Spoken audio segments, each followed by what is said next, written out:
দরবারে দোয়া করি। এতিমদের আসল অভিভাবক হচ্ছেন আল্লাহ সুবহানাহু ওয়া তাআলা। আর দুনিয়ায় আমরা যারা আছি তাদেরকে আল্লাহ তাআলা দায়িত্ব দিয়েছেন এদের প্রতি ভালোবাসা এবং সম্মান প্রদর্শন করার জন্য। আলহামদুলিল্লাহি রাব্বিল আলামিন, ওয়াসসালাতু ওয়াসসালামু আলা রাসূলিহিল কারীম ওয়া আলা আলিহি ওয়া সাহবিহি ওয়া আহলি বাইতি আজমাইন। আউযু বিল্লাহি মিনাশ শাইতানির রাজীম। শাহরু রমাদান আল্লাযী উনজিলা ফীহিল কুরআন হুদাল লিন-নাস ওয়া বায়িনাতিন মিনাল হুদা ওয়াল ফুরকান। সাদাকাল্লাহু মাওলানা আল-আযীম। রমজান মাস হচ্ছে সেই মাস যে মাসে আল্লাহ তাআলা কোরআন নাযিল করেছেন। এ কোরআন সত্য এবং মিথ্যার মধ্যে সুস্পষ্ট পার্থক্য নির্ধারণকারী। আল্লাহ তাআলা যা বলেছেন সত্য বলেছেন।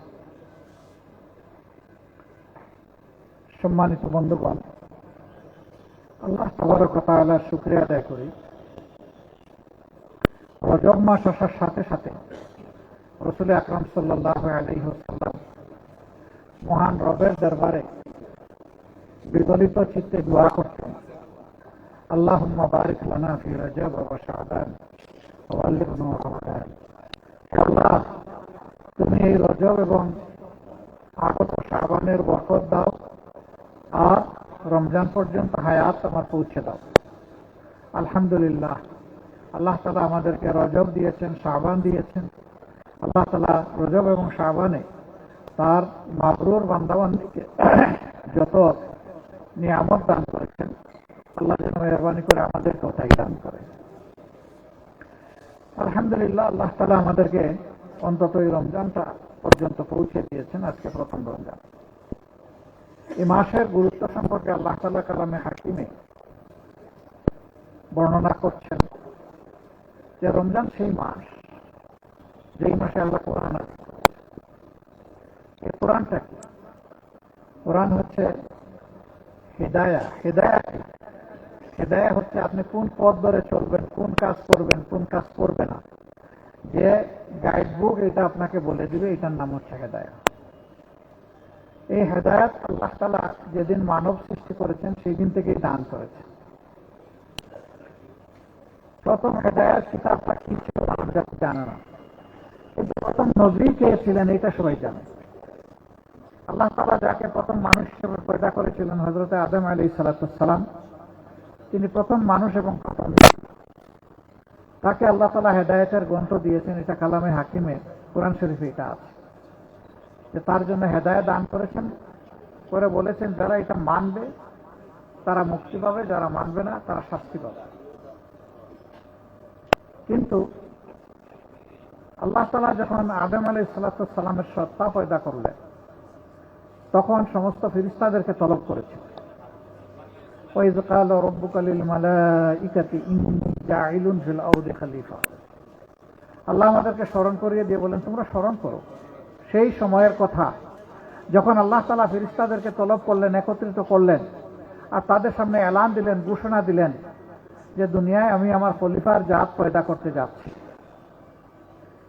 প্রত্যেকটি মানুষ, every individual human being is a representative of Allah সুবহানাহু ওয়া তাআলা। প্রত্যেকেই আল্লাহর খলিফা। আমরা এই দায়িত্ব চাই অথবা না চাই, আল্লাহর পক্ষ থেকে এটা আমাদের উপরে অর্পণ করা আছে। এখন এই দায়িত্ব যারা সঠিকভাবে পালন করবেন, আল্লাহ তাআলার সন্তুষ্টি, ভালোবাসা তারা হাসিল করবেন। যারা এই দায়িত্ব পালন করতে পারবেন না, ব্যর্থতার জন্য তাদেরকে আল্লাহর মুখোমুখি হতে হবে। আল্লাহ তাআলা স্মরণ করিয়ে দিয়ে বলেছেন, ইন্না ইলাইনা ইয়াবাহুম সুম্মা ইন্না আলাইনা হিসাবাহুম। তোমাদেরকে আমার দিকেই ফিরে আসতে হবে, ফিরিয়ে আনা হবে। তোমাদের এসকেপ করার, পালিয়ে যাওয়ার কোনো জায়গা নাই। আমার সামনে হাজিরা দিতে হবে সবাই। আর সেই দিন তোমাদের কাছ থেকে আমি যে হুকুম তোমাদের প্রতি করেছিলাম তা কিভাবে তোমরা পালন করেছো তার হিসাব নেওয়া আমার দায়িত্ব। আমি হিসাব অনুযায়ী তোমাদের পাওনা দেব। ফামান ইয়ামাল মিসকালা যাররাতিন খায়রান ইয়ারা ওয়া মান ইয়ামাল মিসকালা যাররাতিন শাররান ইয়ারা। যে অতি সূক্ষ্ম অল্প পরিমাণ নেকি নিয়ে, ভালো কাজ নিয়ে আমার কাছে আসবে, আমি সন্তুষ্ট চিত্তে তাকে তার পাওনা সমঝাই দেব। আবার যে বড় পাপ তো অবশ্যই, নাফরমানি তো অবশ্যই, অতি সূক্ষ্ম কেউ দেখে না, রাতের অন্ধকারে সংগোপনে মাসুল পাওয়ার এক্সারসাইজ করে, অথবা কালো টাকার বলে, গোষ্ঠীর বলে, ক্ষমতার বলে যদি কোনো মানুষের উপর অন্যায় আচরণ করো, যদি আমার হক নষ্ট করো, যদি আমার মাখলুকের হক নষ্ট করো, তাহলে সেদিন তোমার এই কৃতকর্ম যত ছোট হোক না কেন তারও পাওনা তোমাকে সমঝিয়ে দেওয়া হবে, এটা থেকে তুমি রেহাই পাবে না। তার মানে হচ্ছে ছোট বড় সব কিছুর পাওনা আল্লাহর জিম্মায় মজুদ রয়েছে। মানুষকে the day of final judgement, শেষ বিচারের দিনে মানুষের হাতে এটা আল্লাহ তুলে দেবেন। মানুষের অবস্থা সেদিন দুই ভাগে বিভক্ত। একদল মানুষ স্বাচ্ছন্দ্যে আল্লাহ তাআলার দরবারে দাঁড়াবে, তাদের চেহারার মধ্যে নূরের ঝলক থাকবে, তারপরে ইজ্জত তাদের দিকে সন্তুষ্টি এবং রাহমার দৃষ্টি দিয়ে তাকাবে। আর একদল মানুষ দুলামদিন অপদস্থ, হাঁটু করে মাথা নত করে বসবে, তাদেরকে তাড়িয়ে আনবে ফেরেশতারা, এনে আল্লাহর দরবারে হাজির করবে। সেই লোকগুলোর দিকে আল্লাহ তাআলা তার রহমতের নজর নিক্ষেপ করবেন না। তার মানে তাদের জন্য ধ্বংস এবং শাস্তি অবধারিত। যারা প্রথম সম্প্রদায়, আল্লাহ তাআলার পক্ষ থেকে নাজাতের সুসংবাদ পেয়ে, বুশরাতে, তারা যাবে মাবুদের মায়ার জান্নাতে। আর যারা নাফরমানি করে, আল্লাহ তাআলার সাথে বিদ্রোহ করে, দুনিয়ায় বিপর্যয় সৃষ্টি করে, দুনিয়ায় বিশৃঙ্খলা সৃষ্টি করে, সন্ত্রাস সৃষ্টি করে, মানুষকে কষ্ট দিয়ে অন্যায় অপরাধ করে, দুর্নীতি করে আল্লাহর দরবারে হাজিরা দিবেন, তাদের ঠিকানা হবে ভিন্ন। এই লোকগুলোকে ফেরেশতারা তাড়িয়ে নিয়ে যাবেন জাহান্নামের দিকে। সেখানকার পাহারাদার ফেরেশতা জিজ্ঞেস করবেন, কেন আজকে এখানে এসেছে, কেন তোমাদের কাছে কোনো সতর্ককারী আল্লাহ তাআলা পাঠাননি? বলে হ্যাঁ পাঠিয়েছিলেন। তাহলে না, আমরা তাদেরকে সেদিন অস্বীকার করেছি, বলেছি তোমরা মিথ্যাবাদী, তোমরা যা বলেছো এটা সত্য নয়, আল্লাহ এরকম কাউকে পাঠাননি, আমরা তাদের কথা শুনিনি, অগ্রাহ্য করেছি। ফেরেশতারা তখন বলবেন তোমাদের জায়গায় তোমরা পৌঁছে দাও। তাদেরকে উপর করে জাহান্নামে নিক্ষেপ করা হবে। সে দৃশ্য বড় ভয়াবহ। ফুটন্ত পানি আর জ্বলন্ত আগুন, এর মধ্যেই মানুষগুলা দৌড়াদৌড়ি করবে, হাঁসফাঁস করবে, চিৎকার দিবে, কানবে, বুক ফাটা চিৎকার। কিন্তু না, সেদিন তাদের প্রতি সহানুভূতিশীল কাউকেই পাবে না। উপরের দিকে তাকাবে, তাকিয়ে দেখবে সমাজে যাদেরকে কষ্ট দিয়েছিল, যাদেরকে তারা নিন্দা করেছিল, যাদেরকে মজলুম করে রেখেছিল, যাদের উপর অত্যাচার করেছিল, যাদেরকে শোষণ করেছিল, সেই লোকগুলা জান্নাতে বসে বসে হাসছে। তখন বলবে আমরা তো তোমাদের প্রতিবেশী ছিলাম, সঙ্গী ছিলাম, পরিবারের সদস্য ছিলাম, বন্ধু ছিলাম, কর্মস্থলের সাথী ছিলাম, তোমরা কি আমাদের প্রতি একটু মেহেরবানি করতে পারো? কি মেহেরবানি? আমাদের উপর একটু ঠান্ডা পানি ঢেলে দাও, অথবা আল্লাহ যে আমাদেরকে উত্তম রিজিক দান করেছেন সেখান থেকে কিছুটা আমাদের জন্য পাঠাও। তখন আল্লাহর এই নেক বান্দারা বলবেন তোমাদের কর্মের ফলই তোমরা ভোগ করছো, আজ আমাদের তোমাদের জন্য করার কিছুই নেই। দুনিয়ায় যখন ছিলাম তোমাদেরকে বুঝিয়েছি, তোমরা আমাদের কথা শোনো নাই, আজকে আমরা তোমাদের কোনো উপকারে আসতে পারবো না। জাহান্নামে গিয়ে দেখবে কিছু মানুষের সাথে মোলাকাত হবে, বলবে আপনারা না বড় অভিজাত ছিলেন, বড় পাওয়ারফুল ছিলেন সমাজে, আপনাদের কথা শুনে তো আমাদের সর্বনাশ হয়েছে। হে আল্লাহ, এই দুষ্ট লোকগুলাই আমাদের ক্ষতি করেছে, এদেরকে তুমি দ্বিগুণ শাস্তি দাও। তখন ওই লোকগুলা সমাজে যারা মানুষকে বিপথে পরিচালিত করেছিল, এরা বলবে আমরা কেবল ডাক দিয়েছিলাম, তোমরা আমার কথা শুনলে কেন? আল্লাহ তো তোমাদেরকে ভালো মন্দ বাছ বিচারের বিবেক দিয়েছিলেন, সুতরাং আজকে আমাদের নিজেরও কোনো উপকার করতে পারবো না, তোমাদেরও কোনো উপকার করতে পারবো। আল্লাহ তাআলা বলবেন উভয়ের জন্য ডাবল শাস্তি। তুমি যার জন্য ডাবল শাস্তি কামনা করেছো, তোমাকে বিপদগামী করার জন্য তার জন্য ডাবল শাস্তি, আর তোমাকে বিবেক দেওয়ার পরে বিবেক অনুযায়ী চলো নাই, তুমি অন্ধ হয়ে ওকে অনুসরণ করেছো, এই জন্য তোমার জন্য ডাবল শাস্তি। উভয়ে ডাবল শাস্তি ভোগ করবে। আচ্ছা, এই মানুষগুলা যদি শাস্তি ভোগ করে জাহান্নামের, আমাদের কোনো লাভ হবে? কিন্তু এই মানুষগুলা যদি জাহান্নামের আগুন থেকে বেঁচে যায়, আমাদের কোনো ক্ষতি হবে? নিশ্চয়ই ক্ষতি হবে না।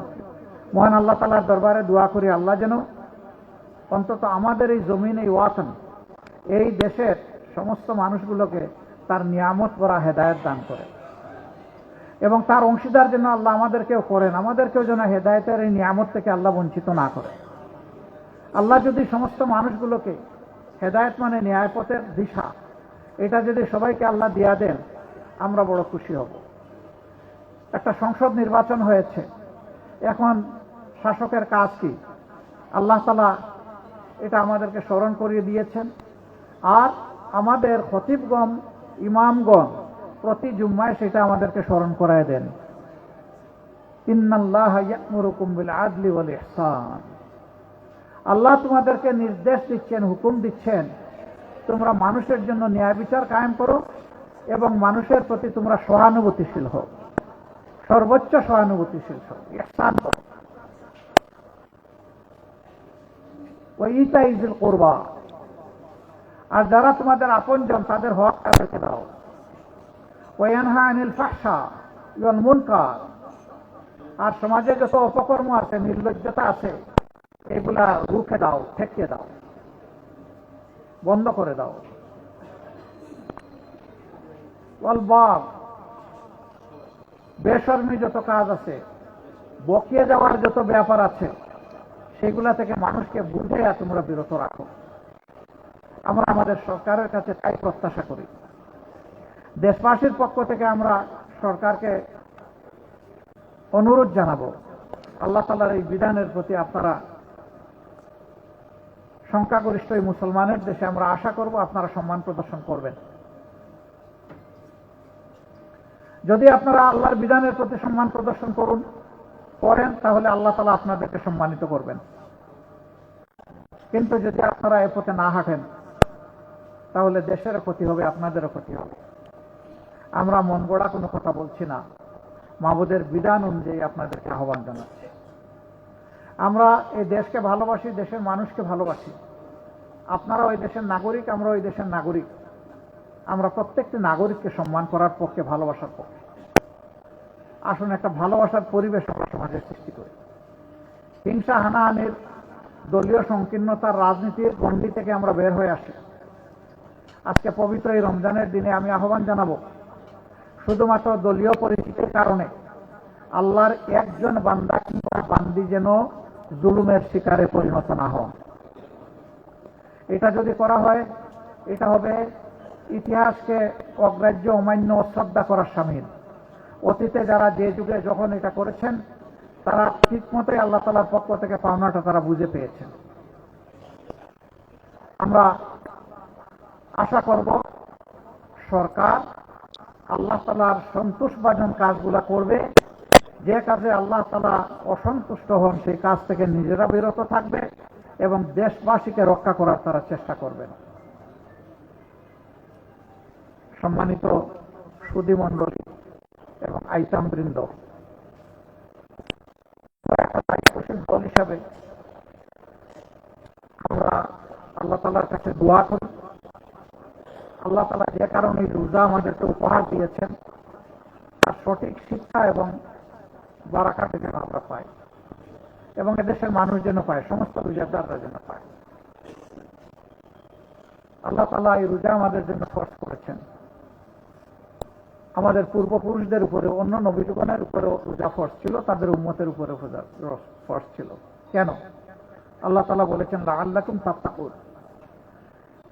এক মাস এই রোজা অনুসরণ করার মাধ্যমে আশা করা যায় তোমরা আল্লাহকে ভয় করার জন্য তোমাদের দিলকে প্রস্তুত করবে, তোমরা আল্লাহকে ভয় করবে, এই নিয়ামতটা তোমরা হাসিল করবে।